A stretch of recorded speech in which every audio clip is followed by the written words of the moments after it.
or in the fifth room of the men's dungeon. And right here we have a shrine, which is more like an altar in any place of worship. So still this is active. And before the Europeans, before the Arabs, they all came to Africa, our ancestors believed in the existence of the Almighty God. But then they were worshipping him through lesser gods, which they believed has got the spirits living in things of nature.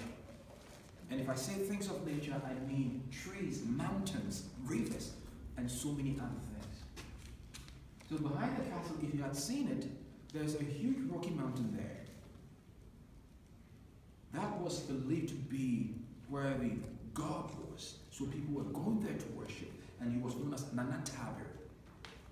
So whenever they went there to worship, they were making sacrifices and a whole lot of things until the Portuguese decided to settle on this land as well. So they came over 1555, they settled here, and it was the chiefs that gave them the land willingly. They didn't force them. So when the chiefs gave the land to them, they made the chiefs remove the shrine from here, because they were like, we can't allow your people to come here and worship because that would disturb our activities. So the chiefs also came, and since the huge rocky mountain is immovable, they had to take pieces of it into the town, and that's what you see here. These two.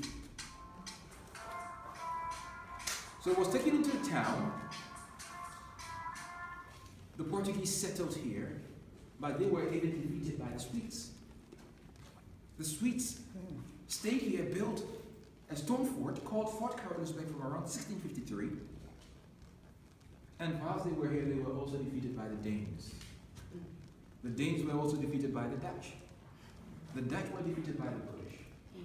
And the British decided to stay here and develop a fort into this castle from 1665, spending a period of about 100 years, building Cape Coast Castle, importing bent bricks, pine wood, marble tiles, lime powder.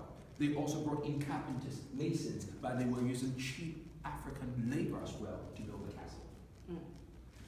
And the castle has got 6 feet thick walls all around it.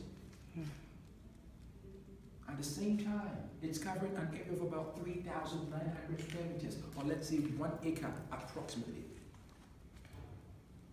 But this thing was brought back here after independence, when Ghana had become republic. And Ghana gained its independence in 1957, when it started from 1844. And when it started, this castle was the seat of government, and Cape Coast was the capital of Gold Coast. So if you're looking for the first capital of this nation, that is where you are, Cape Coast. But it was taken out of here to Accra 1877, when the Europeans were having so many political problems with the local people down here. They left for Accra. They stayed there, made Osu Castle their seat of government and Accra the capital instead of Cape Coast. 1960, Ghana became republic. Then the chiefs realized that the Europeans have left and they will never return. So they decided to return the shrine to its original place. So that is why you see this here now. And still it's active. People come here to pray, say prayers, make offerings. That's what you see some there. And please, the color of the stone is not the original color. That is covered in blood. It's covered in blood because they make sacrifices. They sacrifice animals.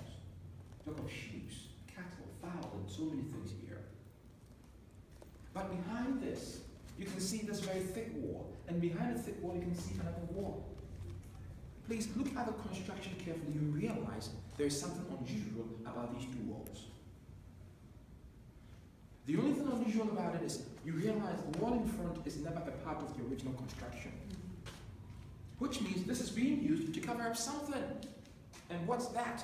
That happens to be a tunnel. That goes about 70 meters all the way to the door of no return. So all African male ancestors that were held in the men's dungeon, whenever the ships came, they were never allowed to walk out through the courtyard of the castle. Instead, they were shackled and chained to each other. They were forced to walk underground. And whenever they went through the underground passage, the heat trapped in there, plus their own body heat, drained them physically and emotionally. So you make it out that the state of mind and even that zeal to fight your last fight to escape from this, you don't have it. So quietly, you get aboard the boats. The boats carries them to the ships. The ships will send them away without ever bringing them back to Africa. And this was sealed off 1833 when slave trade was abolished in all British West Africa to signify it has come to an end entirely.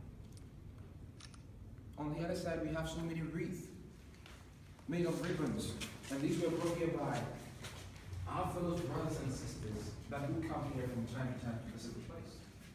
They bring them to pay their respect to their ancestors that went through all these difficult